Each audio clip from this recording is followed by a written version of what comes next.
Kali ini kita bakal bedah dokumen resmi pemerintah yang, wah, luar biasa banget. Dokumen ini bisa menghapus total tagihan pajak jutaan rupiah. Penasaran kan gimana ceritanya? Yuk kita telusuri bareng-bareng, langkah demi langkah.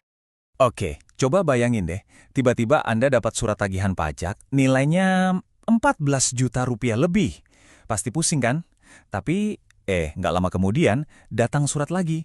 Isinya, tagihan tadi lunas, jadi 0 rupiah. Loh, kok bisa? Nah, ini dia misteri yang mau kita pecahkan sama-sama.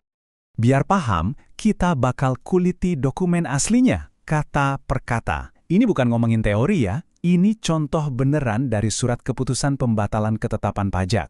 Kita lihat isinya, biar ngerti logikanya gimana, dan dasar hukumnya apa. Oke, investigasi kita mulai. Bagian pertama, kita cari tahu dulu tagihan pajak yang mana sih yang sebenarnya dibatalin. Karena kan setiap keputusan itu harus jelas targetnya apa dan siapa. Nah, ini dia detailnya teman-teman. Kerennya, surat keputusan ini spesifik banget, cuma nargetin satu surat tagihan pajak atau STP. Nomor serinya jelas, tanggal terbitnya jelas. 3 Juni 2025 untuk masa pajak Juli 2020. Detail kayak gini penting banget biar nggak salah sasaran. Sekarang kita masuk ke bagian paling penting. Alasannya, kenapa tagihan ini bisa dibatalin? Jawabannya ada di 2 kata kunci sakti di dunia perpajakan. Dan ini dia, secara jabatan. Apa sih artinya? Gampangnya, ini artinya kantor pajak sendiri yang nemuin ada yang salah, terus mereka sendiri yang berinisiatif benerin. Jadi bukan karena wajib pajaknya komplain atau ngajuin keberatan ya. Ini murni temuan internal mereka. Keren kan? Sistemnya bisa ngoreksi diri sendiri. Terus gimana proses secara jabatan ini jalan? Nah, di dokumennya, di bagian menimbang, itu dijelasin runut banget. Pertama, mereka nemu data atau info baru. Kedua, info ini nggak langsung ditelan mentah-mentah, tapi diteliti dulu secara mendalam, sampai jadi laporan. Baru deh, yang ketiga, dari hasil penelitian itu, terbitlah surat keputusan pembatalan ini. Rapi dan sistematis banget ya? Oke, sekarang kita sampai ke puncaknya nih. Siapa sih yang beruntung ini? Dan berapa persisnya uang yang dihapus? Nah, biar makin kebayang, ini bukan cerita fiktif, ada nama beneran di baliknya. Keputusan ini buat wajib pajak bernama DSI, lokasinya di Jakarta Barat. Jadi ini bukan lagi soal angka doang, tapi soal situasi nyata yang dialami seseorang. Dan ini dia, angkanya. Tagihan awalnya itu Rp14.294.956. Wow, bukan jumlah yang kecil ya. Coba direnungin dulu angkanya, sebelum kita lihat apa yang terjadi selanjutnya.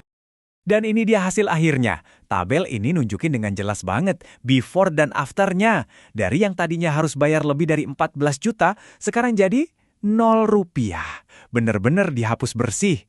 Jelas banget kan perubahannya? Tentu aja ya, tindakan sedrastis ini nggak bisa asal-asalan. Harus ada dasar hukumnya yang kuat. Ini penting buat nunjukin kalau sistemnya jalan sesuai aturan, bukan seenaknya. Di bagian mengingat, di dokumennya, itu disebutin semua landasan hukumnya. Lengkap. Dari level paling tinggi kayak undang-undang, turun ke peraturan pemerintah, peraturan Menteri Keuangan, sampai keputusan Dirjen Pajak.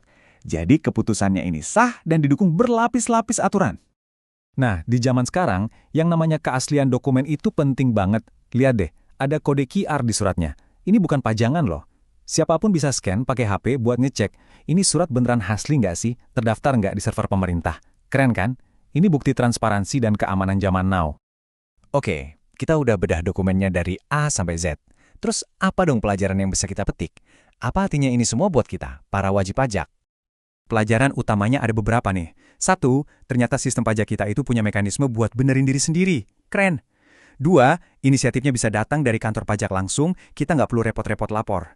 3, semua prosesnya resmi dan tercatat, jadi ada kepastian hukum. Dan yang terakhir, adanya teknologi kayak QR Code itu nunjukin komitmen ke transparansi dan keamanan. Nah, sebagai penutup, coba kita pikirkan bareng-bareng. Setelah tahu kalau sistem pajak kita ternyata bisa mengoreksi kesalahannya sendiri secara proaktif, gimana pandangan Anda soal keadilan dan integritas sistem ini? Apakah jadi lebih percaya? Ini pertanyaan menarik buat kita renungkan.